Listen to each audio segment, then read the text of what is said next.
गणेश उत्सव मोठ्या उत्साहाने आपण साजरा केला. गणेश उत्सव करत असताना प्रदूषण टाळा असं आवाहन सर्वजण करत होते. त्यात ध्वनी प्रदूषण, पाणी प्रदूषण, हवा प्रदूषण यांचा समावेश होता.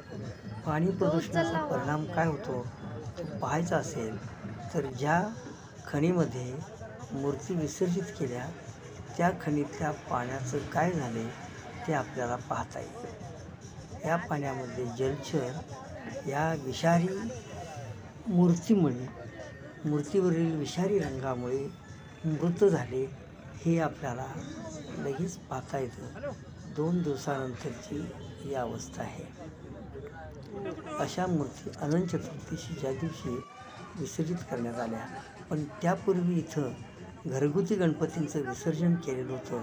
कोल्हापूर शहरातल्या सर्व मूर्तीचं आणि विसर्जित केल्या होत्या. त्याचा परिणाम हा दिसतोय. अशा तऱ्हेनं जलचर मृत होऊन वर पडले. विषारी रंगांचा परिणाम सजीवावर होतोय, तो माणसावरही होणार आहे. म्हणून आपण पाणी प्रदूषण टाळूया. कोर्टाने सुद्धा असं पाणी प्रदूषण करणं हा गुन्हा मानलेला आहे. कोल्हापूरकर यावर्षी शहाणे झाले ते खरं.